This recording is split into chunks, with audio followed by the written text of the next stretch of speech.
Okay.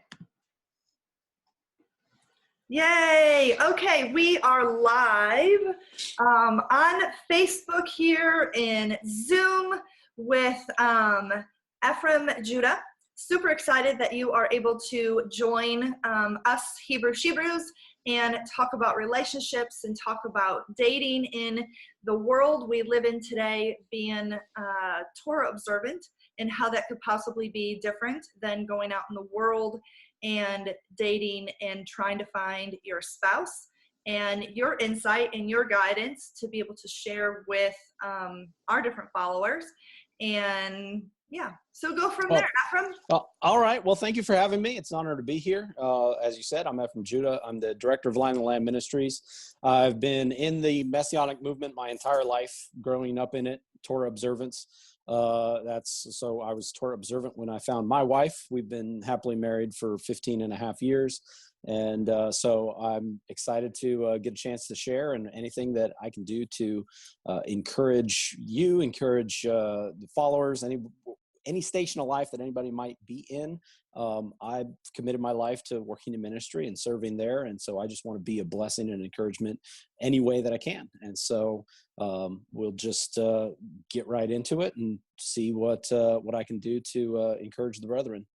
Awesome. Thank you so much for being willing to go ahead and do that, because it is one of those underserved, groups of people, unfortunately, in this walk, is you graduate high school, and even high school. I mean, you've been working with the high schoolers for many years with Camp Yeshua, and even Right. college age, kids that come back to go ahead and help at the camp. And right. I loved being a youth counselor. I mean, it was my calling for such a long time to be in the youth ministry, that when God called me to singles ministry, I was like, what? No, that's not what I'm wanting to do, but he did it 20 some years ago. And so because of that, it's like, okay, God, I'm going to go ahead and step out. I'm going to go ahead and do what you've called me to do. And he's blessed us in it. And it's just awesome to be able to see that. But it's also something that is lacking, unfortunately, in this movement, is that if you don't get married when you're 18 or 20, 21, 22, 23, you're like, now what do I do? How do I meet somebody? Because I didn't meet them in, public college. I didn't meet them at Camp Yeshua. I didn't meet them at any of the other camps that I go to. Now what Right. do I do? Yeah. So You're 100% right that it's a demographic that is sorely lacking curriculum, teachings that are directed toward that certain age group. You mentioned Camp Yeshua. We've always had for a number of years a junior staff program, which for kids that age out of the youth program after 18, they keep coming back. Now, a lot of them are a bunch of big kids that want to just keep coming back and playing all the same games and being a part of the camp and things like that. But that is certainly an age group, the 20-something-year-olds, 30-something-year-olds, college, career age, that is needing more attention, more focused ministry, prayer, encouragement, because there's a lot of people that, you're absolutely right. If you didn't get married, younger or in your early 20s, you go a couple more years, and you start to wonder. It's all like, Lord, what's the goal? What's the plan that you had for me in my life? And in this movement, there is that idea, call it a stigma, if you will, that, it's like that our purpose is really just, start a family by that age. But the truth be told, the Lord has used people unmarried to work in ministry, to do various different things. And there's some people that just are not, well, for whatever reason, if we can try to understand the plan of God, we do our best. Their purpose in life, the Lord wants them to grow either in themselves or to accomplish certain things, learn certain skills or trades before getting married. It's just the plan of God. We're always trying to figure out what it is. We're trying to figure out that. But one of my mentors, a guy by the name of Brent Avery, actually started Camp Yeshua. He didn't get married until he was in his 40s. And he worked in youth ministry. He was my first youth leader. And he was an inspiration to all of us. But we also knew that he had some loneliness to him, that he wanted to be married. He thought he'd be married, long ago. And for whatever reason, the Lord had him serve in many different capacities of ministry before he found his wife. And it was, rejoicing and horns in heaven when he finally did. But it's one of those things that Everybody is seeking the specific will of God for their life. And for some, the Lord has a plan and a purpose, and there's a maturation process that he's wanting some people to go through before they're ready to take that next step. And with that, basically as a lead in, one of the things that I've said to a lot of youth over the years is that one thing, when you are seeking another relationship, I'm getting another call. Let me cancel this. All right. Did I cut out there for a second? You're good. You're okay. Okay. All right. My phone started ringing.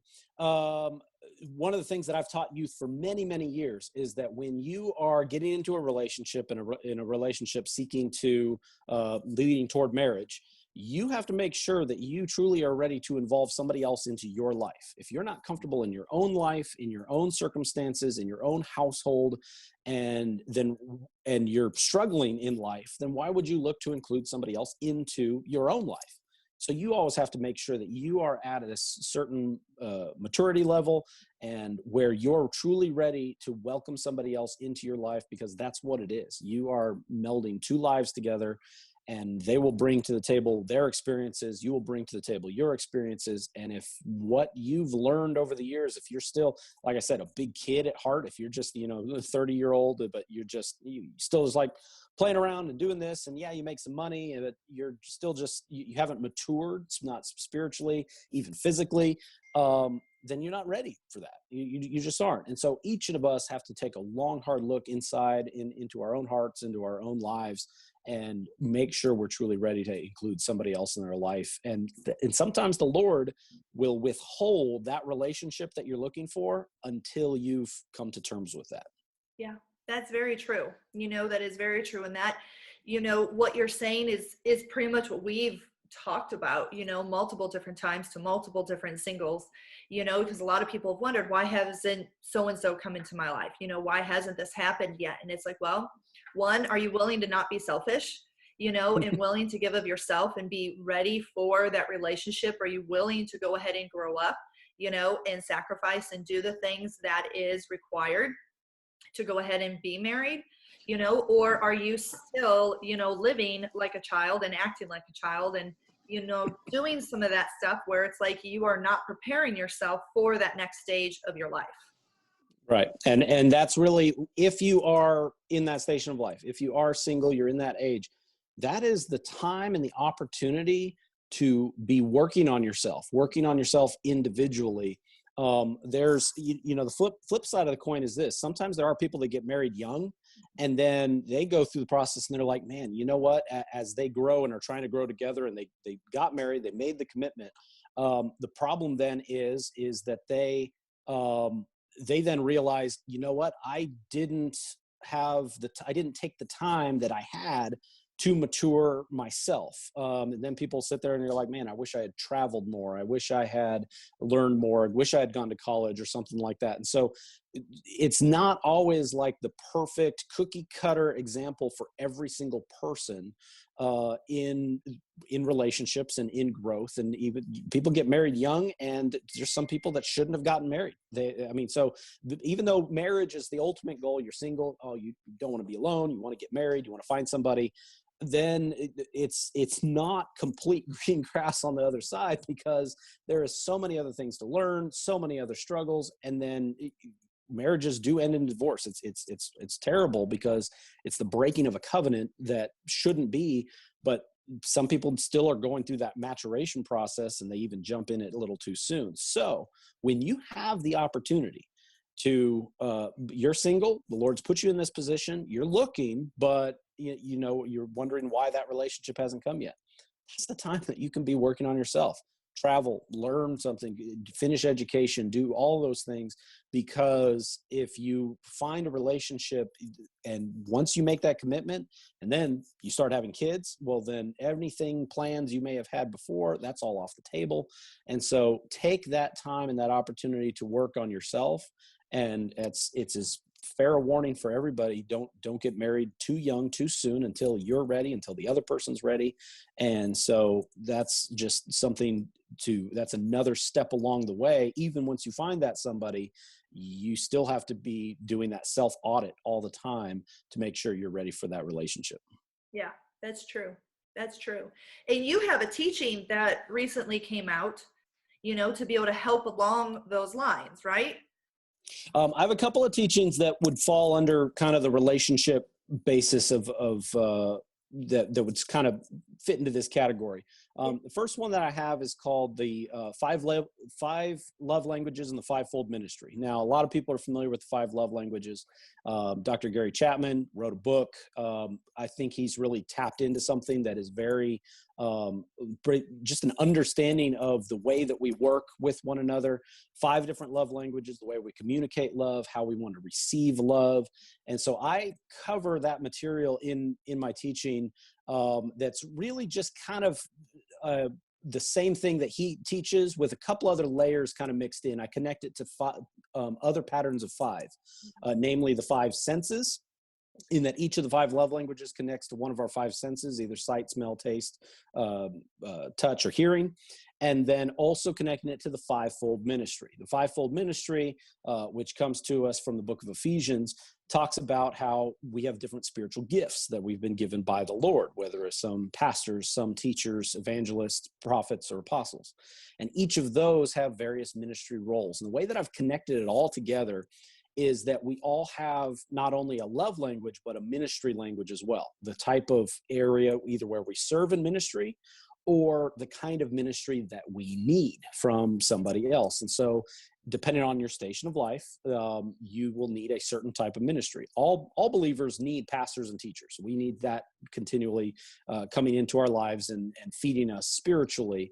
And so in the same way that you might have a couple of areas of ministry that you need, you also have your love languages. Now, you can do your test online, 5lovelanguages.com, do the test, find out what your love language is.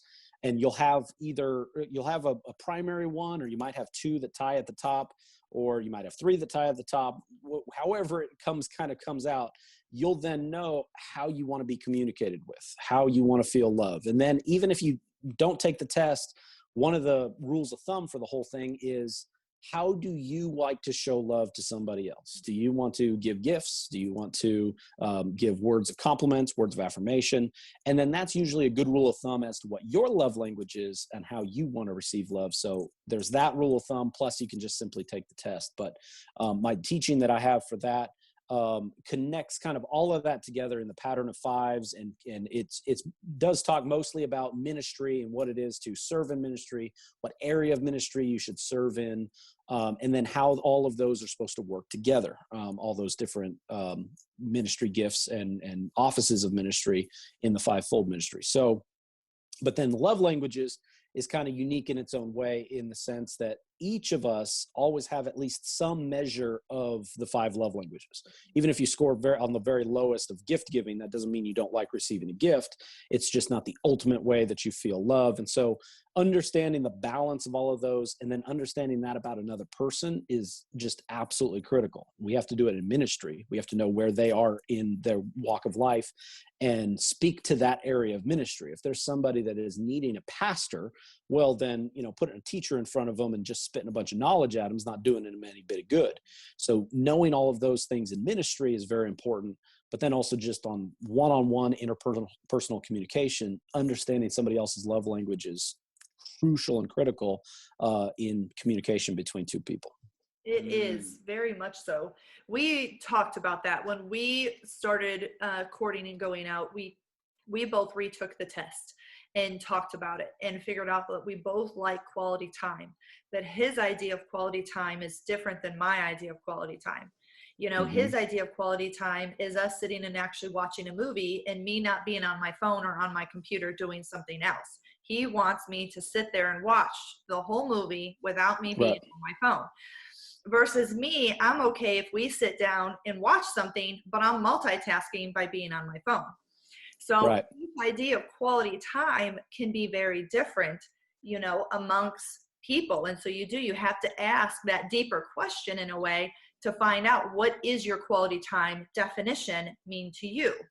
Absolutely. Yeah. You have to understand that. And one of the things that at least when I'm talking about the subject, one of the keys that you have to avoid is various distractions. And it's very difficult to have quality time, you and another person, if there's any distractions that are there. You can be doing something together, yes.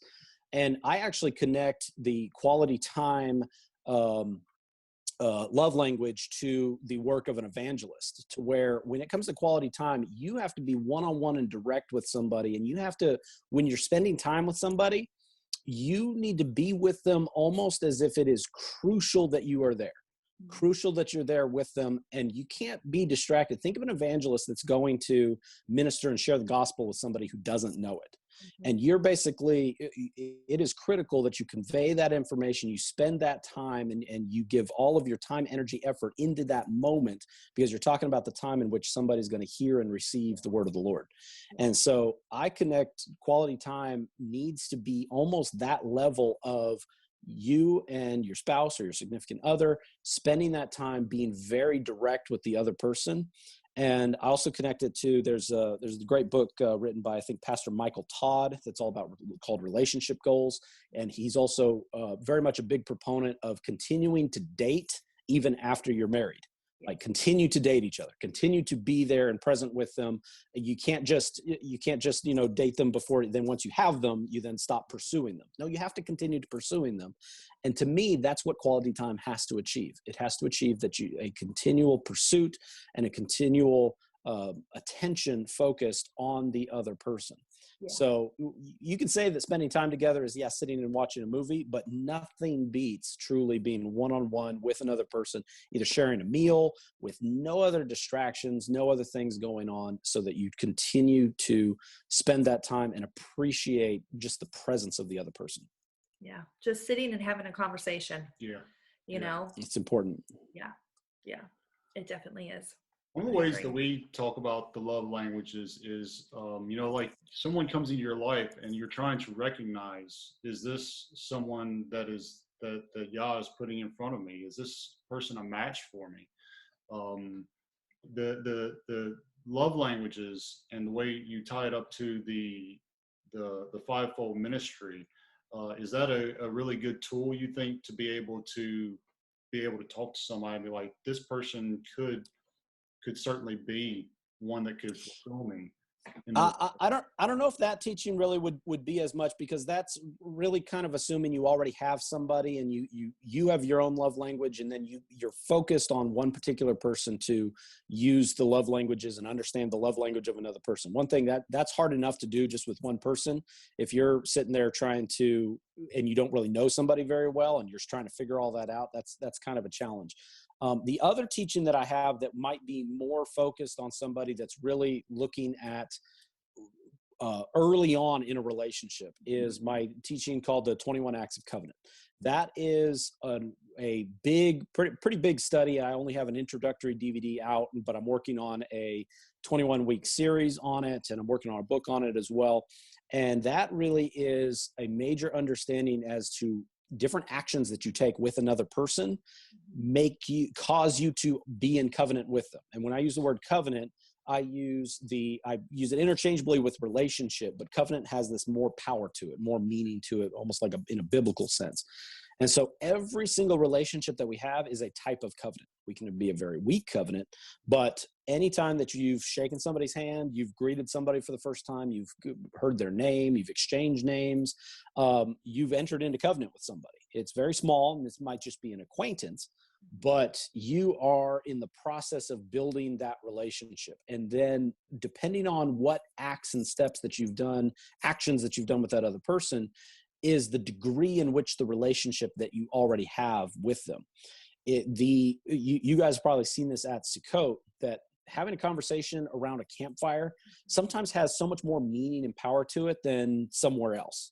And there's a reason for that, is because the presence of the fire actually is a representation of the idea of giving an offering or a sacrifice. So that if you were going to go do business with the Lord in the tabernacle, you would feel the fire on the altar and you would be in the presence of that. And in ancient times, making a fire was a laborious task. If you were sitting down at a campfire that somebody else made, it was a sacrifice on their part to put that campfire together. Now, in modern times, not as much. But the presence of the fire actually increases the covenantal relationship as it's being built. And so that's where these different actions or the location or place or atmosphere that you create can increase the covenant relationship that you have with a person in the course of conversing with them and talking to them and meeting them. Sharing a meal is another act of covenant. And that's why the typical thing is to go grab a cup of coffee or go grab a meal, grab a bite to eat, take them on a date, because those are all additional acts of covenant in the entire process of growing relationships. Yeah. And so those 21 different actions are kind of a litmus test for every relationship that you have. You can go down the list. You can think of any relationship that you have, and you can say, I've done this, and this with this person, but this person I've only done 3.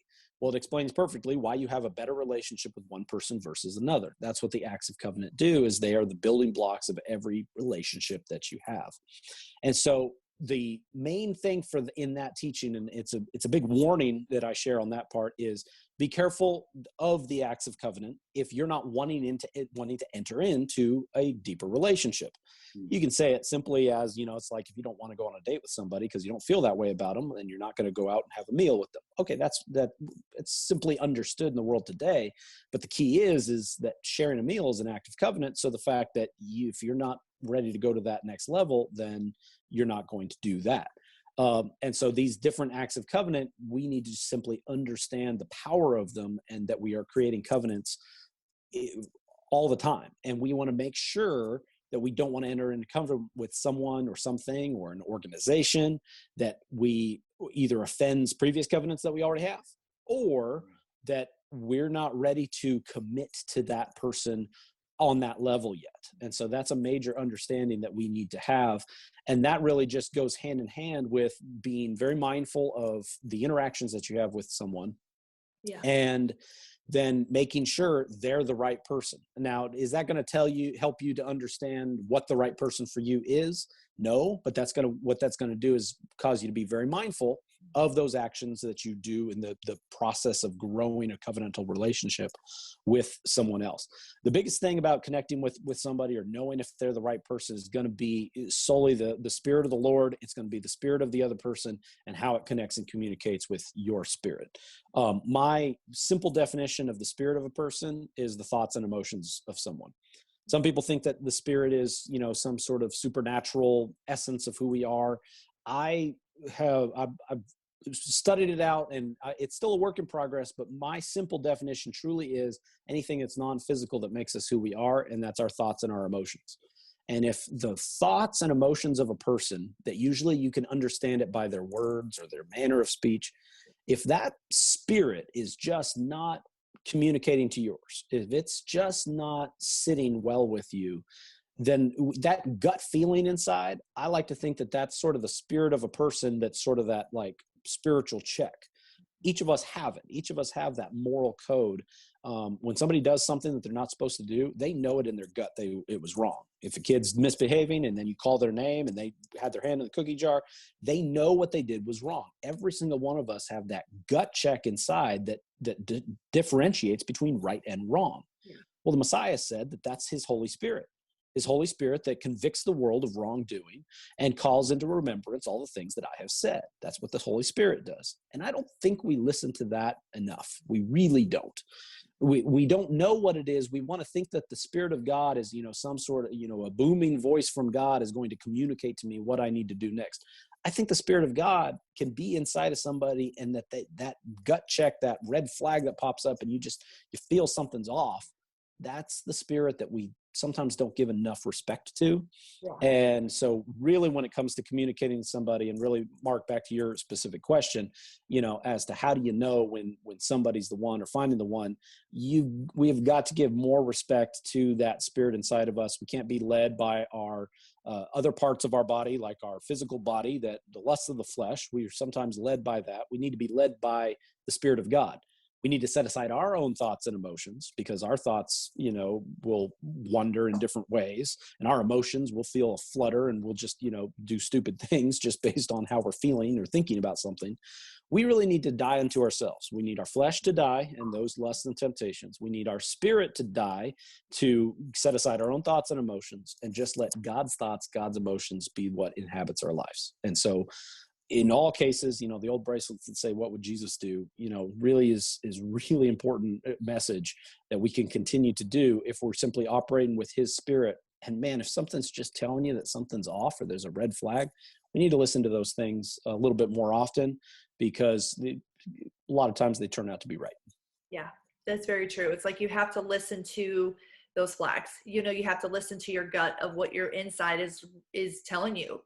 I mean, I used to be able to figure out, in a matter of 3 dates or less, if somebody was right for me or not. And even just having a conversation with somebody, a couple of times now, day and age, everything is long distance. And so being long distance, I could almost tell having a conversation with somebody in a matter of just a couple hours of just chit chatting and just seeing, okay, what kind of conversations do they bring up? What kind of questions do they ask me? Where does their mind go to? Are they uplifting or are they negative? Are they, fleshly in regards to the questions that they're asking? Or are they really get to know me as a person, and then me as a spiritual person as well? What do they go ahead and ask? Yeah, absolutely. I mean, on the example of that, I actually know a couple. I obviously won't mention them by name, but they seen two people that started talking at Sukkot and started communicating, and they just look like an odd couple. Like they just like, what in the world? Like they're from two different worlds, but they're always sitting around the campfire, always talking. So then, sisters and friends that are like, why are you talking? Like, this looks like a bad match. And then her reply was, it's like, all he talks about is the Lord. All he is always talking about the Lord and his relationship with the Lord and all these things. And it's like that in and of itself supersedes any sort of anything else in the relationship. I mean, even though they're from two different worlds, one's a country and one's, suburbs, indoor, outdoor, just they don't even look like a match or a pair. But the connection of the Lord and the emphasis on that is truly what draws them together. And everybody, loves them to death now. But when they first got together, it was like, it's kind of a strange pairing. But the Lord is the one that obviously can bring those things together. And when the Lord is the center of the relationship, which it'd be great if you can get that figured out early on rather than having to do it later, because, two people get together and then suddenly, oh yeah, we need to remember to have the Lord in the center of our relationship. And we should probably study the Bible we should probably do that before you're married and know that that's what you're going to do. And that's the interaction. And that's the kind of relationship that people have with the Lord before you get to that point. So when the Lord can be the center of those conversations and those relationships, that can be a great sign for connecting with another person and knowing that, the morals that they live by are the same morals that you live by. And that is truly what will not only bring two people together, but will keep two people together, in the sense that, once you start raising kids, then you got a whole other big question mark that's like, okay, well, how are we going to raise our kids? What are we going to teach our kids? Are we going to be upfront and honest and be disciplinarian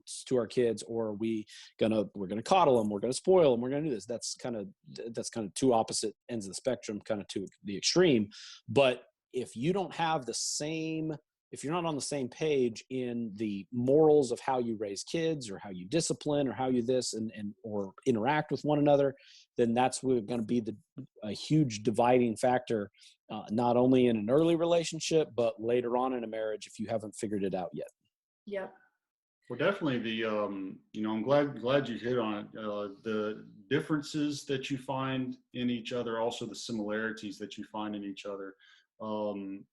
One thing that I was kind of thinking about and wondering is, like, two people come together and they do both have a passion for the Lord, and they're kind of doing different ministries and things of that nature. That might be a difference. Like, how do they go about figuring that kind of thing out? Can we do this? Can we each do our own ministry? Do we have to get them together and make them work together in order for this to work? Certainly, if there's big differences in the way we believe about things, that's going to be huge. But yes. I'm glad that you pointed out that some of the things that make us, our culture and our background don't necessarily have to be like the same thing, as long as our focus on and our relationship with the Lord is like, coming. Absolutely. Yeah. The Lord being at the center of your relationship, and then sharing the same values. That was the word I was looking for earlier. Sharing the same values for life. And you could say politics, but I don't want to really get into that. But truly the same values between two people is crucial in the relationship. All kinds of other things, whether it's upbringing or personalities or body types, whatever other differences that make us who we are. All of those other things pale to those main things that really bond somebody together. And that's the presence of the Lord. That's making the Lord the center of your life and relationship, and then your morals and values. The old adage, opposites attract, is absolutely true, because the other thing you want in a potential spouse is somebody who makes you a better person, and sometimes their strengths are your weaknesses and vice versa. And so that the two becoming together really form a more complete person. That's really, in my mind, what that means. The whole idea of when the Messiah was talking to the woman at the well, talking about needing to walk in spirit and in truth. Very few people are balanced individuals and walk in both spirit and truth. What you can actually have is you can have a very logical person who likes truth and understands that. And then you have a very spiritual person, and the two people come together, and suddenly the combination of the two, everything sort of clicks, everything sort of works. They balance each other out. The two people can make a good decision with using, one person will emphasize logic, the other person will emphasize emotion, and then the combination of the two will make the best decision possible. Yeah. That's what it is to be balanced. That's what it is to balance logic and emotion. And the stereotypical version of that is that men are more logical than women, and women are more emotional than men. Doesn't always work that way. I've met couples that are completely the reverse, but those two things combine together to make a more complete person, a more complete whole soul, if you will. That the combination of the two, that's truly what it is to walk in unity is, and that's actually the back to the fivefold ministry thing. Understanding that everybody has different gifts. We all need to work together. All 5 offices of ministry have to work together for the edification of the body. That's what they're there to do. They're to share the truth and love, and for the edification of the body of Messiah. You can't point to one person and say, no, you're wrong. You're like, if you got a preacher talking to a prophet, and saying, no, you're crazy. You keep talking like you're hearing from the Lord. I got a church that I need to be working on, and a group of people I need to be pastoring and shepherding. Both of them are not wrong, but you can't have a conflict between the two to where saying, that person doesn't know what they're doing just because they don't work in the same office of ministry as you. We all have to work together. We all have to unify, and it's all coming together. Those 5 things, it's kind of like the 5 fingers of a hand. A hand, each finger on a hand is designed to do what it needs to do. If you're missing one, it's not as functional of a hand as it possibly could be. And even the pinky finger that you would perceive to be the weakest finger is needed for grip strength, and you can't grip a tool without that smallest, weakest finger.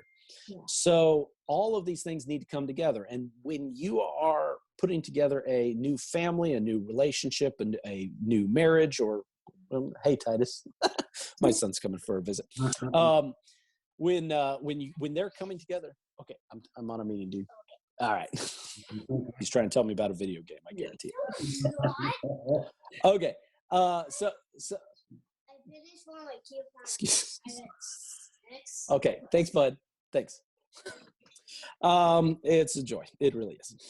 So when two people are coming together in a relationship and in a marriage, you can't just look at the other person and how they're approaching a certain issue or situation. You can't just tell them, well, they're wrong in approaching it that way. A guy who says to his wife, you're just being too emotional. I guarantee you there is nothing being accomplished in that conversation whatsoever if the guy's telling her that. Or she's like, oh, you're just so black and white. It's either right or wrong, logical or not, or 100% or nothing. Like, if that's what the communication is, then we have two people that are not understanding that both positions are valid. Both positions are right in their own way, and the right course of action is to bring them both together and make a connection between the two. Opposites attract, whether it's two poles of a magnet that actually cause them to stick and cause an actual force to take place. When a husband and wife can come together, understanding that one is going to bring a different tools to the situation, different approach, different whether an emotional approach or a logical approach, and you come together, they're a force to be reckoned with. They can absolutely accomplish great things as a couple in ministry, either working side by side or co-laboring together in related ministries, whatever it might be, and they can be a force to be reckoned with, and the same that like two strong magnets sticking together. And so that is, we have to understand that about other people.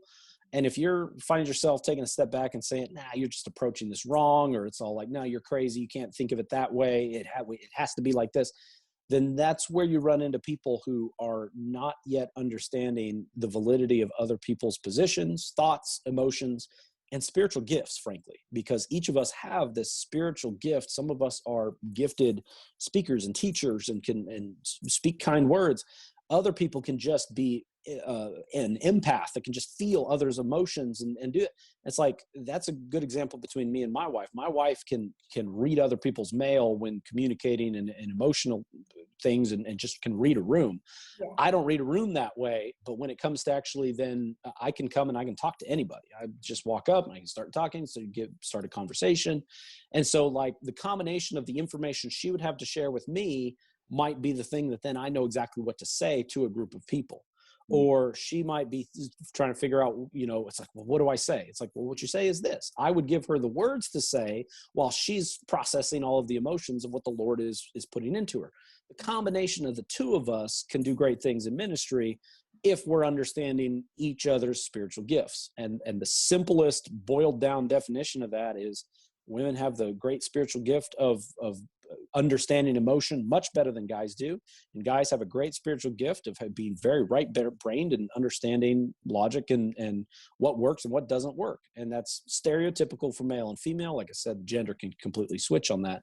But we truly just have to understand the different approach that somebody else would be bringing to the table. And if you can come to that understanding and appreciate the differences in somebody else, and the fact that they sort of fill a void in your life and you could fill a void in their life, well, then that's when two people come together and they, like I said, opposites attract. Yeah.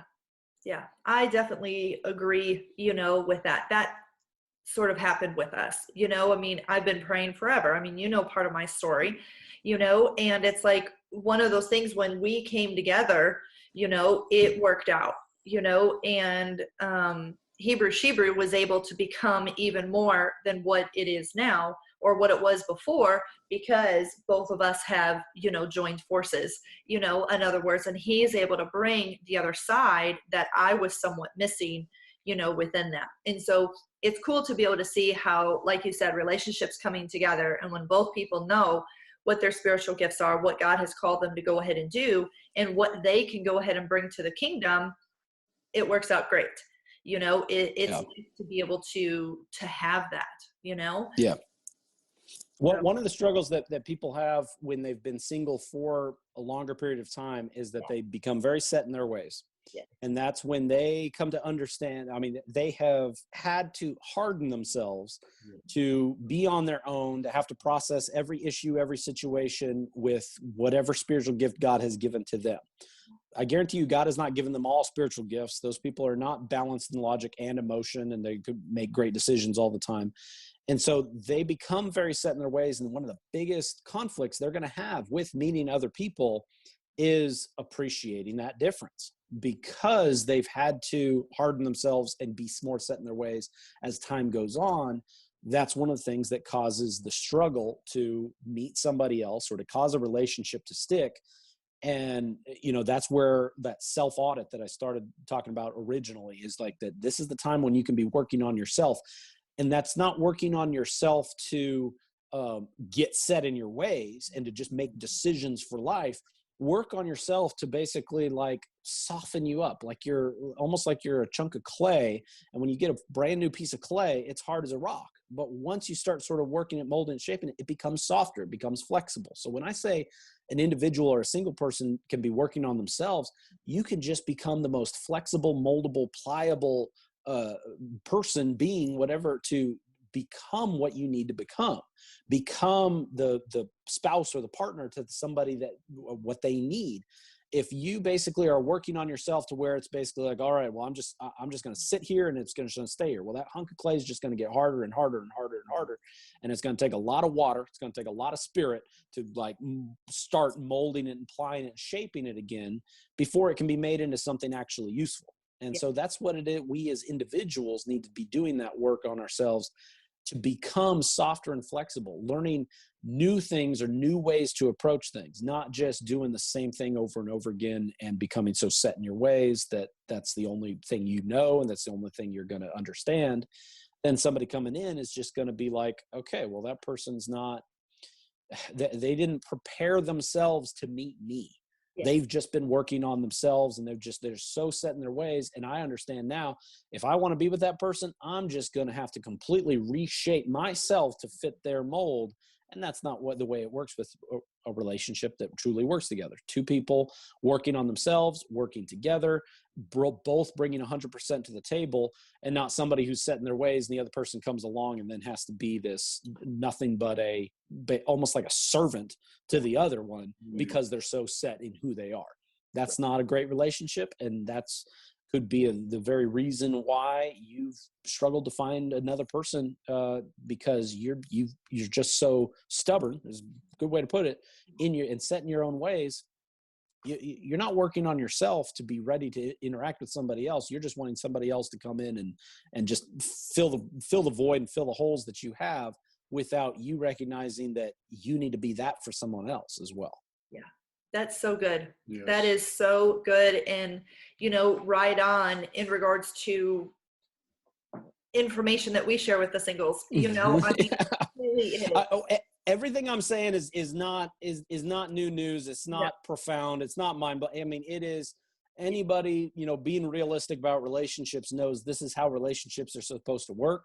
Yeah. So, it all sounds good on paper, but then in practice, it's a whole other thing. And so that's why you got to have the Holy Spirit leading you and guiding you through these things.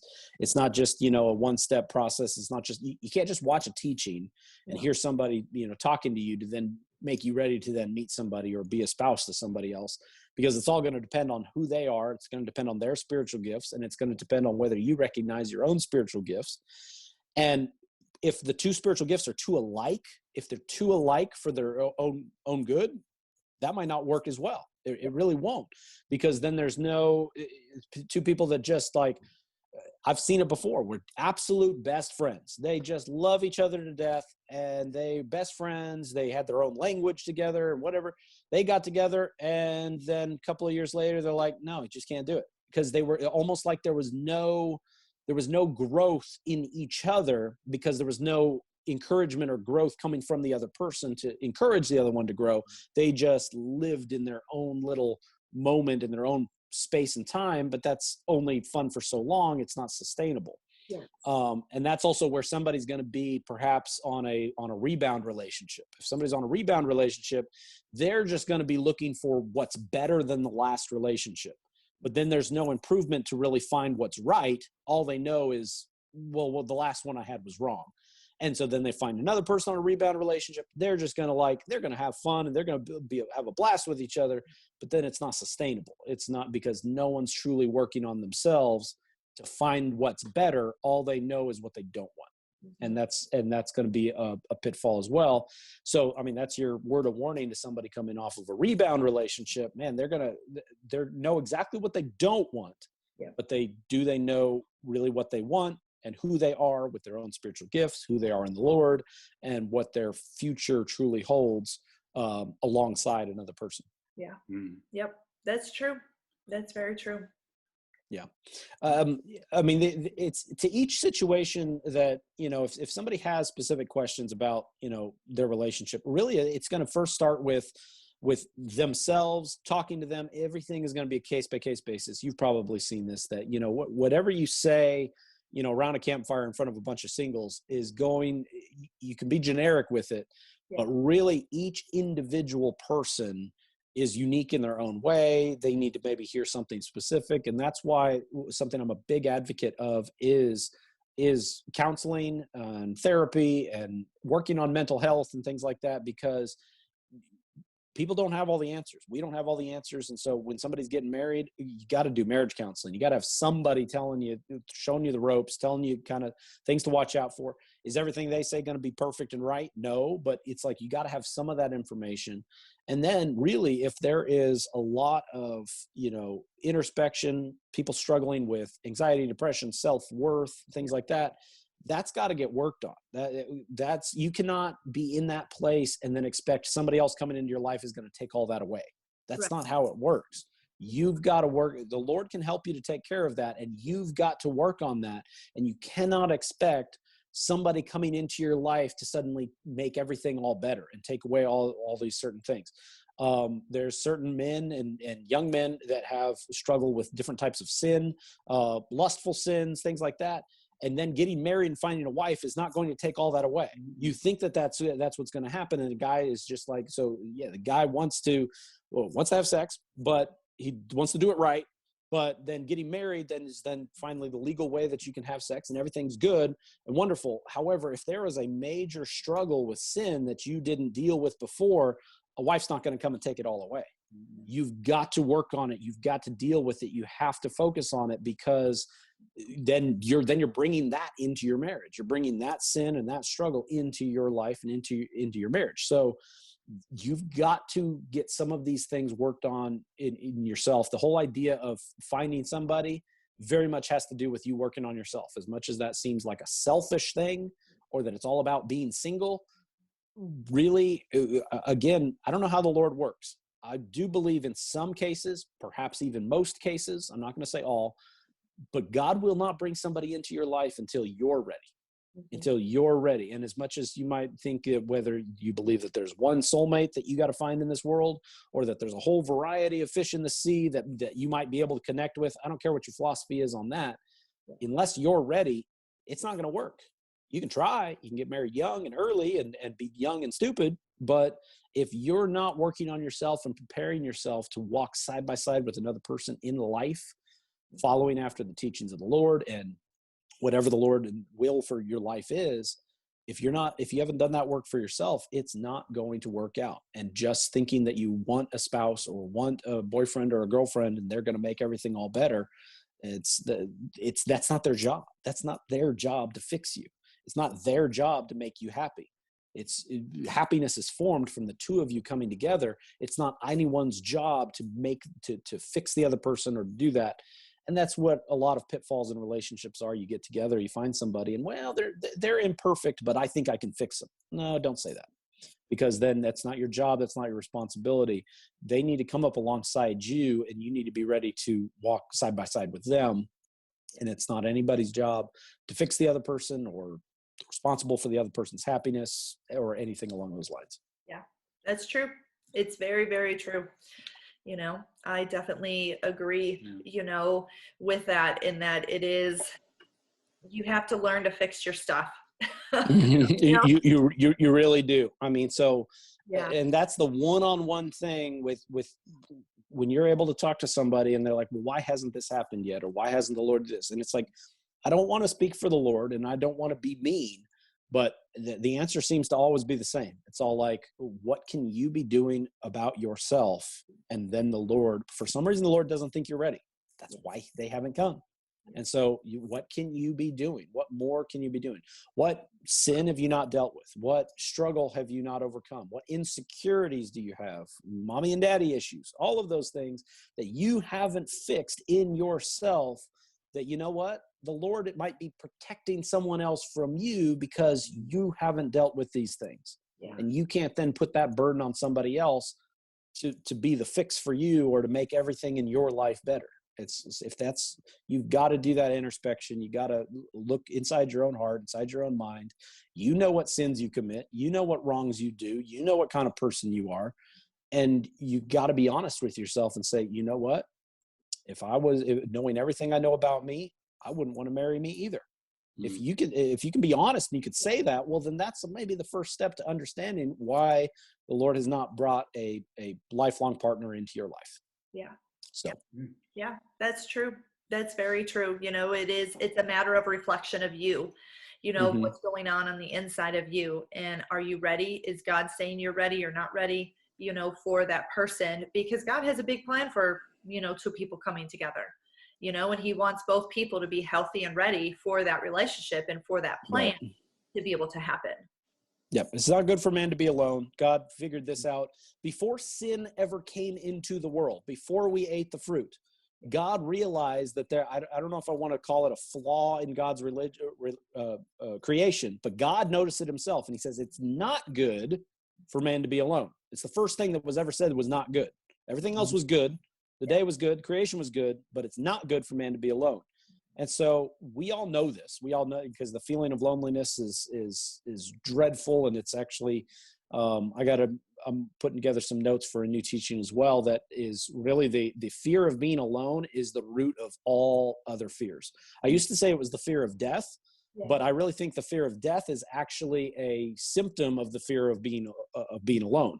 Because when you die, you don't know what happens. All you know is that you're going to be gone and separated from everybody else. And if you don't know what happens after you die, well, then you don't know if you're going to be alone.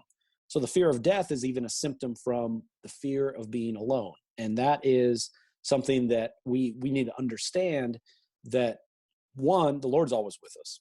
Yeah. His presence is always with us. And that's, again, that's where you have to have a relationship with the Lord before you start to reach out into these other relationships. You need to have that firm, solid, covenantal relationship with God.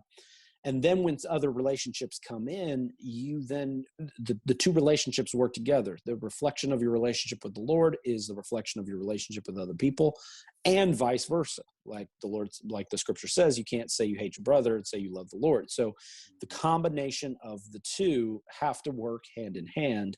And that's really what we all desire to do, because nobody wants to be alone. Everybody wants to have somebody. And that is something that we as human beings need. God put it into creation that way. So that's why we're having this conversation. That's why people are always looking for a partner and a spouse and these things, because it's not good for man to be alone. And we just have to find somebody that is truly a match that God has made for us, that works side by side, that just like two pieces fitting together. Doesn't mean that one piece is greater than the other. It's just that they fit together, and they fit together perfectly in the puzzle that is communities and families and all of creation. So that's what we're always looking for, and that's what we're reaching out for. And so we just need to understand as best that I can, share some of the things I've learned in 15 years of marriage. And then other people have plenty of other little nuggets and things to share. People have been married longer than me, will have a completely different, secret to long relationships and happiness. But it's really, I just hope that anything that can be said can be encouraging, can be a blessing to others, that somebody can be encouraged, and maybe they take a step back and they say, you know what, maybe I haven't been working on myself as hard as I should be. You know what, I know full well that I still sin that same sin on a regular basis, and I have not dealt with that. The Lord sees that. And then maybe that's why the Lord hasn't brought somebody in my life, because I haven't dealt with that yet, or I haven't forgiven, somebody who wronged me in the past, and now I have an insecurity. If you have that might be the exact reason why the Lord hasn't brought somebody into your life. So if there's something to work on, let's get that worked on. Let's get that figured out. Let's go talk to a counselor, go talk to a minister, go talk to somebody. And once again, that's the thing of being alone. You don't want to be alone. But go get the help from somebody. Lean on your brethren, lean on your community and your family and friends to help you through those things, to share in the burden, and not keeping all those things bottled up to yourself. Because if you keep all those things bottled up and you don't make those things public, well, then guess what? Later on, your spouse is going to find out about them, because you can't keep it away from them. They'll learn every deepest, darkest secret that you have. And if you have not dealt with them or rectify them, well, then they're just going to divorce you, and then you still got to work on them. So it might be best to just get them worked on now, so that the relationships that you have in the future will be long lasting, will be full of open, honest conversation, open hearts, open minds. Guys that are emotionally closed off, you got to break down those barriers, and you got to open up emotionally to another person. Because you can't, once again, you find a spouse, you get married, you can't keep things from them. You can't be emotionally bottled up. They'll see right through you, and they'll know you're not being honest with them. And so you've got to work on those things in the process and work on them before you get to that point. That would be my counsel, my recommendation. Yeah, that's good. Thank you, Ephraim, so much for, encouraging, the folks, through this video, the people who are seeing it today, the ones who are going to see it, later on down the road, encouraging them to go ahead and work on themselves and do the things, that they need to do to prepare themselves. I mean, like, I've used the analogy a lot of times with Joseph. It says that everything that he did, Yah made to prosper. But he did stuff. You have to do stuff. If you don't do anything, if you don't work on yourself, there's nothing to prosper. Right. So, I really appreciate you, encouraging the folks and giving them some good tools, to work on. We look forward to these teachings that you mentioned today. Yeah. Seeing them coming down the pipe. Yeah. I'm working on them. I know I got to get it out. I've been saying it actually for too long that I've been working on this book and these teachings and some of these things. But really, that's what my heart is. That's what my commitment is in ministry. And I realize more and more that as time goes on, I just want people to have a better relationship with the Lord, understanding their covenantal relationship that they have with the Lord, and that he will always be there with you. And he is the ultimate relationship that anyone can have. At the same point in time, we want each and every relationship that we have with others to come up to that level. You don't want just a bunch of, half-hearted acquaintances in the course of your life, and that a couple of people that and that's the only people. No, you want every relationship aspires to be a strong covenant that is long lasting and is like a best friend's relationship. Is every relationship that you have ever going to be that? No, but that's what you seek. That's the camaraderie that you seek. And that's the relationships that only come from long-term time spent with somebody, where you do all of these different acts of covenant with somebody. People that have been in the military together are the ones who have done some of the most acts of covenant. So if you got couple of military buddies or something, that's why that is such a strong relationship, covenantal relationship, that is as strong as some marriages even. That's why is because these acts of covenant are there. And so every relationship that you have, you want to take it to that level, especially when you have a guy and you have a girl and you see that girl and you're like, I want to do all the acts of covenant with that girl. That's what you want, because you're trying to build the biggest, greatest, best relationship you possibly can.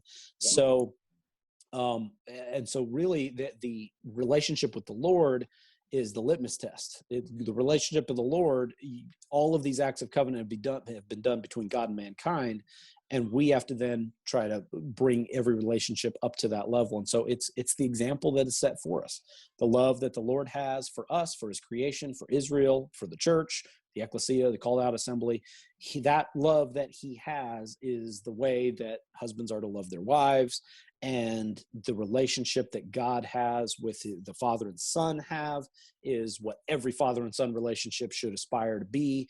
And so these examples of the covenantal relationship that God has with us, and even within the parts of himself, are the examples for us to learn and to follow, and to make that every relationship that we have with all others.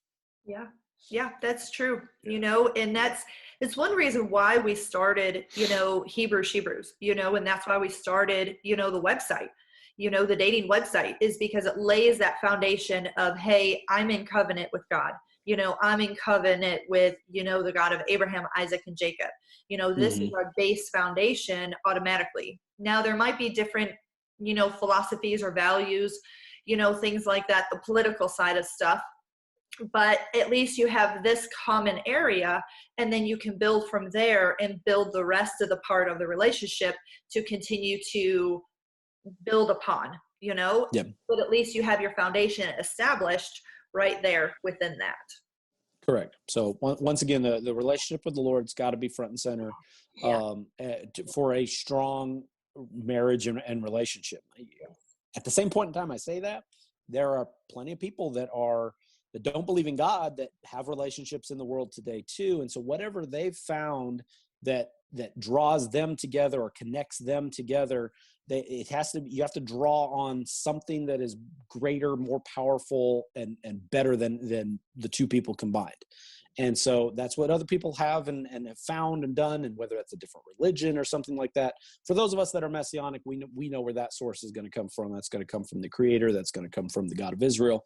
And so that's what we're going to put our focus on and things like that. But, if any of this word ever gets to somebody, you're talking to somebody else that doesn't believe in God, or they don't, it's all like, well, I don't really have a great relationship with God, but I need to work on my relationship with my spouse right now. And it's all like, okay, well, let's stop saying the word God, but you've got to find something, some power or emotional draw that is stronger and deeper than everything else that's going on to lean on. You've got to find some power from some supernatural source for you to be drawn together with somebody else that glues them together. Now, we might know that to be the Creator of the earth, but that's what everybody needs in that counsel and that sort of relationship advice, no matter what walk of life they're in or whether they believe or don't. So, but, I would hope even for people that don't believe, I want them to have strong relationships and understand what a covenant relationship is. And I want them to draw closer to the Lord in the process. And so hopefully that's the case. Hopefully understanding the love between two people will understand the love that a higher power has for his creation. In all cases, they all need to work hand in hand. Whether you have the one relationship first that teaches you about what it is to be in covenant with God, or you have a great strong covenant with God, and then that helps you in all of your other relationships.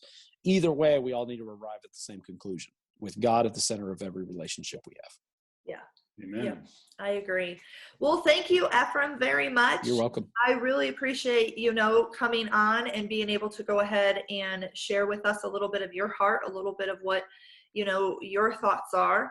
And I definitely appreciate it. And for the live stream on Facebook, I guess we'll go back and look at comments if there is any comments at all. But I appreciate you all for tuning in and to be able to hang out with us for a little while. And make sure I'm going to go ahead and do a plug. Make sure you like and subscribe to everything that we have out there to be able to do that. And of course, you can also find Ephraim's teachings that will eventually be out once he has them all out, LionTheLandMinistries.org, and also Messianic Marketplace. That's where all the products are. And 21 Acts of Introduction to the 21 Acts of Covenant. You can find that one, as well as 5 Love Languages and the Fivefold Ministry. Yes, definitely. Great. And if you want to join us at Sukkot this next year, you can definitely come to that as well. Tabernaclesevent.com. You can see us all. You get to see me. You get to see Mark and Sarah. We'll have a good time and get to say hi to everybody. And if anybody's got any questions or whatever about something that I said or anything along those lines or whatever, I'm always happy to converse and comment and talk with people. So whether it's Sukkot or Facebook message or something like that, email through the ministry. And if you say, hey, I watched this such and such, on Shebrews, I'll be happy to take the call. I'm ready to speak and encourage. Like I said, sometimes it's a one-on-one thing. It's case by case basis. And that's where some of the best work gets done. So I'm always available to help minister in that way. Awesome. Well, thank you very much, Ephraim, for joining us. Definitely appreciate it. And I hope you have a fantastic night. Wonderful. Thank you for having me. Bye. Bye.